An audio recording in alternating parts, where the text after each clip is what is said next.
किसी ने बड़े कमाल की बात कही है कि मिट्टी की कीमत और परिवार की कीमत सिर्फ बनाने वाले को ही पता होती है, तोड़ने वाले को नहीं।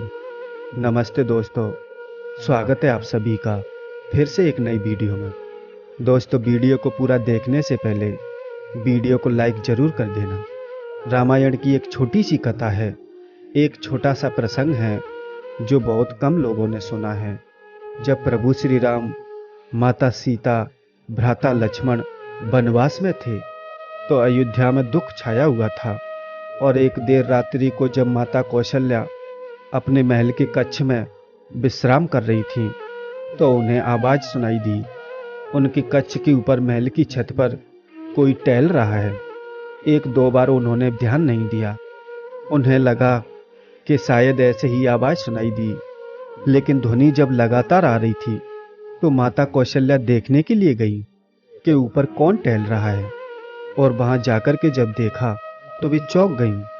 वहां पर श्रुतकीर्ति जी टहल रही थी, जो कि सबसे छोटे भाई शत्रुघ्न जी की पत्नी थी।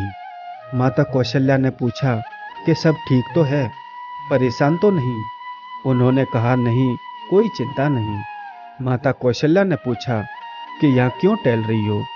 श्रुतकीर्ति जी ने पहले तो बताया नहीं, लेकिन फिर वो बोली कि यहाँ नहीं बता सकती, कच्छ में बताऊंगी, यहाँ कोई सुन लेगा। जब कच्छ में आए तो श्रुतकीर्ति जी की आंखें नम हो गईं। माता कौशल्या ने पूछा कि शत्रुघ्न कहाँ हैं? तो श्रुतकीर्ति जी ने कहा कि उन्हें तो देखे हुए 13 वर्ष बीत गए। माता कौशल्या कांप गई। तुरंत सेवकों को बुलाया गया, पालकी तैयार करवाई और स्वयं बैठ गई पालकी में। यह देखने के लिए, नगर में घूमने के लिए, पता करने के लिए कि शत्रुघ्न जी कहाँ हैं। पूरे नगर को खोज लिया लेकिन मिले नहीं। अंत में वो जो प्रवेश द्वार था अयोध्या का, जिसके उस पार भरत जी रहते थे नंदीग्राम में, उस दरबार के अंदर की तरफ भीतर एक चट्टान रखी थी, जहाँ एक युवक जो है उस चट्टान का सिराना बना करके लेटा हुआ था। अंधेरा छाया हुआ था, दिख नहीं रहा था कौन है, लेकिन माता कौशल्या को लगा कि यही है शत्रुघ्न। और वहां पहुंच करके देखा, वाकई में ही वहां शत्रुघ्न जी उस चट्टान के सिराने लेटे हुए थे। माता कौशल्या ने उन्हें जगाया और अचानक से वो बोले प्रणाम करके कि माता, आप यहाँ क्यों चली आई?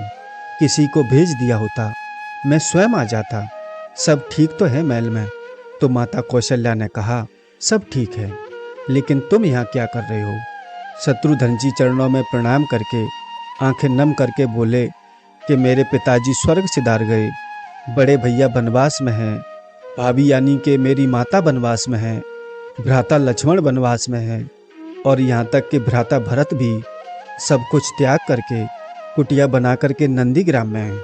क्या विधाता ने सारा सुख, सारा वैभव, सारा धन, ये संपत्ति, ये साम्राज्य और समृद्धि सब मेरे लिए छोड़ी? क्या ये महल सिर्फ मुझे जो है यहाँ रहने के लिए भेजा गया इस महल में? क्या ये महल सिर्फ मेरा है? जब मेरे परिवार के सदस्य सब त्याग करके वन में हैं तो मैं ये सुख कैसे भोग सकता हूँ? मुझे महल में एक क्षण भी नींद नहीं आती, वहाँ पर रुका नहीं जाता माता। मैं तो हर रात्रि को यहीं आ जाता हूँ। यही चट्टान के सिराने अपने प्रभु की भक्ति करते हुए मुझे थोड़ी सी नींद आ जाती है। मुझसे महल में रुका नहीं जाता, मुझे वो महल स्वाता नहीं है। मैं बार बार विधाता को कहता हूँ कि मुझे वनवास क्यों नहीं मिला। माता कौशल्या आशीर्वाद देने लगी और कहने लगी कि चलो चलते हैं महल में। शत्रुघ्न ने कहा, माँ, मुझे मेरा त्याग करने दीजिए। ये छोटी सी कथा है रामायण की, जो ये बताती है कि रामायण जो है ये भोग की गाथा नहीं है, ये त्याग की गाथा है। एक दूसरे से सबकी प्रतियोगिता चल रही है त्याग के मामले में। परिवार को अगर संभालना है, सहेजना है, साथ रहना है तो कई बार त्याग करना पड़ता है, अपनी इच्छाओं का, अपनी लालसाओं का।